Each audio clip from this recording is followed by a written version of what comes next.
He was one of the biggest cash cows the sport of boxing had ever seen before. He managed to become the ultimate villain that millions just loved to hate. But he wasn't always so marketable in his historic career. Let's take a look back at how Floyd Mayweather was able to become the most electrifying man in sports and entertainment. Despite having quite a dysfunctional family growing up, Floyd seemed destined for greatness. Not only was his father a professional boxer, so was his uncles. It indeed was a family affair. Floyd training countless hours in the gym under their guidance would lead to a great amateur start in the sport. He was dominating the competition and leaving fights unscathed. The Prodigy was even given the nickname Pretty Boy because of how little damage he took in his bouts. After turning pro, he was ready to take on all challenges and continue the family legacy. Starting his career off with a few solid wins in his division, many analysts began to take notice of the very elusive boxer on the rise. It wasn't long before multiple championship titles were strapped around his waist. However, despite being undefeated and a champion in the sport, Mayweather wasn't exactly selling out venues or generating much interest with the masses. His promoters, Top Rank headed by Bob Arum, did what they could to push his stardom. But Floyd's style just wasn't the most sexy to watch for fans who would tune into events. While he was quite masterful from a defensive perspective, he was no Mike Tyson in the ring. Rarely was Floyd able to electrify the fans with exciting knockouts or on the edge of your seat barn burners. Mayweather still thought his management should do more to increase his popularity. In order to maximize his earning potential and build his brand even more, he decided to leave Top Rank and Bob Arum behind. Floyd had an idea that would change his life forever. The boring prize fighter decided to start his own company, Mayweather Promotions, along with longtime associate Leonard Ellaby. Mayweather now no longer had to share valuable resources such as marketing or advertising budgets. Not to mention the fact he could also pick and choose who he fought going forward. Floyd had essentially taken control of his own destiny. For the first bout under the new company, he chose to take on the boxing sensation, Oscar De La Hoya. Leading up to the event, Mayweather's marketing genius would be unveiled. Instead of being polite and respectful, which he was in the past, Floyd would decide to switch things up during this media run. 24/7, 24/7, we're getting that cash, we're getting that cash. A 24/7 special aired on HBO where the two opponents would spar verbally, and Mayweather pulled no punches. He was offensive, rude, and disrespectful toward Oscar throughout the series, constantly minimizing his talent and his career as a whole. Come on, man, this dude is a fan of mine, man. This dude Oscar De La Hoya is a fan of Floyd Mayweather. Why you hiring my dad? Why you hiring my dad? He want to fight like me. Oscar want to be where I'm at. He want to be known as a legend, and I'm known as a living legend. When they mention Sugar Ray Robinson, they mention Floyd Mayweather. When they mention Muhammad Ali, they mention Floyd Mayweather. Oscar's name was never brought up then. When you're talking about the best fighter, you're talking about Floyd Mayweather. The ratings for the show was through the roof, and the heel persona worked masterfully to garner interest for the fight.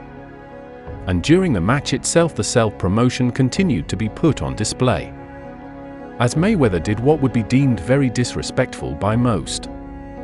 On pay-per-view, the fight would break previous viewership numbers that were held by a prime Mike Tyson. Floyd's purse also saw a huge spike, coming away with $25 million, which was by far the most money he had ever made in his 10-year career. Not only did he gain a massive win in the ring that night, Mayweather also discovered the recipe for generating massive revenue for his fights. Going forward, he would get more creative, more brash, and more arrogant when the cameras were on. Making much more money now, he wasn't shy about flaunting it, adding another layer to his villain persona. Soon he would even double down on the money theme, changing his nickname from Pretty Boy Floyd to now Money Mayweather. My name is Money Mayweather. I'm getting money. My lifestyle flashy. I'm undefeated. I'm number one. And the thing people need to realize, Money Mayweather is a character. And that's what these fighters need to learn about business. If you had a character, you'll have something to sell, but a lot of these fighters don't have nothing to sell because they don't have no personality. Being undefeated with a villainous arc, fans flocked to his fights in droves on cable and in person. majority tuning in just hoping they could see him lose and get a slice of humble pie. However, each match, he would continue to dominate the competition in a decisive decision victory. Every few years, many opponents claimed to be the one to give him his first loss, but they all subsequently failed. As Manny Pacquiao began to become more popular in the sport, his name was brought up in discussions as the man to beat Floyd. This potential matchup was the talk of the town and would go on for multiple years. Mayweather would often downplay the boxer while they both continued to dominate their opponents. It would be another layer added to Floyd's heel marketing scheme. Manny Pacquiao has a promoter. His promoter is Bob Arum. Floyd Mayweather is his own promoter. You know, at this particular time, Miguel Cotto is my main focus. When a Manny Pacquiao fight presents itself, then me and Manny Pacquiao will fight. Okay. Who might be next? It doesn't matter. All right. How about Manny Pacquiao? If he wanted, he can get it. Okay. Could you do a deal with Bob Arum then? Well, we already know me and Bob Arum has a problem, and we have an issue. So that's gonna be hard to make. But after years of choosing to face other boxers instead of taking the obvious fight that fans wanted, Mayweather began to lose drawing power in the sport, and his numbers declined across the board. Eventually, once Manny took a few losses and was no longer in his prime years, Floyd would only then sign on to take the fight against Manny. With his victory, he was finally able to silence some critics that for a long time accused him of ducking and dodging tough opponents. The pay-per-view became the biggest in boxing history, and the event generated nearly $400 million in revenue. The cash cow would decide to retire undefeated following the blockbuster event.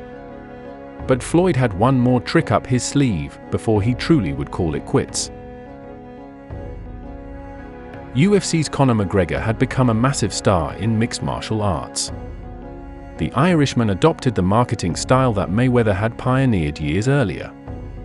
Conor too flaunted wealth, had a cocky personality, and exuded the same toxic confidence.